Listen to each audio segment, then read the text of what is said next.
Mist rises from a forest so deep, so ancient, that light struggles to find a place to land. Here, in the heart of Central Africa, the Congo Basin breathes like a living continent, an emerald labyrinth older than human memory. Moisture drips from leaves the size of shields, each drop echoing through a silence broken only by distant wings. The air is thick, heavy, almost liquid, as if the forest itself is exhaling around you, reminding you that you are a guest in a kingdom ruled by rain and roots. Vines coil around colossal trunks that rise like pillars in a forgotten cathedral. Every surface is alive, fungi glowing faintly under the damp shade, insects tracing unseen highways across bark older than civilizations. Beneath the canopy, the world becomes green twilight. Photosynthesis becomes architecture. Branches interlock overhead in tangled constellations, turning the forest floor into a dusk that never quite becomes day. In this half-light, evolution has written secret chapters: plants that hunt insects, flowers that bloom for a single night, animals so elusive they remain more rumor than reality. A river cuts through the darkness, a blackwater mirror flowing slow and cold. Its surface reflects a world that barely seems to exist: tangled roots like skeletal hands, drifting leaves that spiral into whirlpools, shadows of creatures moving in silence. Beneath the glass, prehistoric fish glide through waters stained with tannins, their bodies shaped by thousands of unbroken generations. The river doesn't rush. It drifts, patient, eternal, carrying with it the stories of rainstorms that happened centuries ago. In the swamp forests, the ground itself becomes uncertain. Ancient peatlands stretch for hundreds of kilometers, storing the carbon of 10,000 years. Step too heavily, and the earth trembles like a sleeping animal.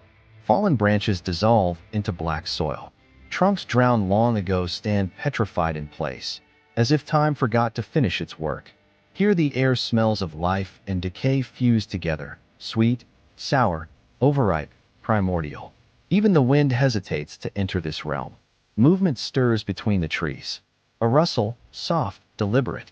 The forest elephant, small, secretive, ghost-like, emerges from the gloom. Its tusks curve downward, shaped by the narrow corridors of the undergrowth. It navigates the forest like a whisper, melting into shadow before the eye can fully grasp its shape. Nearby, the okapi steps soundlessly across a bed of ferns, its striped legs blending into the broken patterns of the forest floor. A creature so improbable it feels imaginary. Half giraffe, half antelope, all mystery. Far above, in the canopy where sunlight finally breaks through, bonobos move like dancers between branches. They touch with gentleness, communicate in soft murmurs, raise their young with tenderness rare in the animal world. Their entire civilization unfolds 20 meters off the ground, a peaceful society tucked above the storms and shadow. For them, the forest is everything: fortress, cradle, universe. But the Congo Basin is also a land of paradox.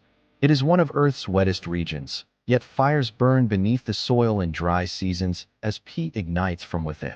It is a sanctuary of life, yet entire valleys remain nearly untouched, unexplored, unseen. It is a place where the ancient past and the living present exist side by side, where dinosaurs did not survive, yet their world somehow did.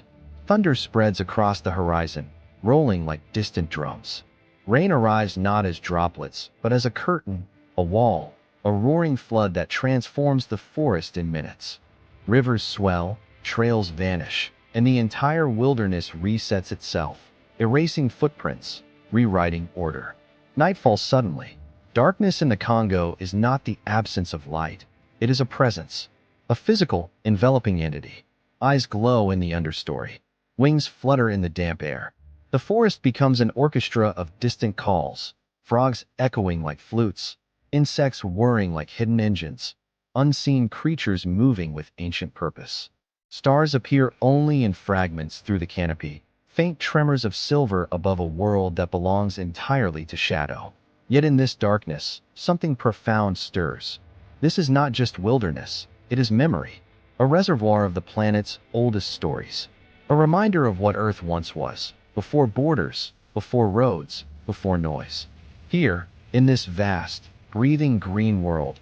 Nature speaks in a voice deeper than language, older than time. And as the forest exhales again, rising and falling like the chest of a sleeping giant, one truth becomes unmistakable.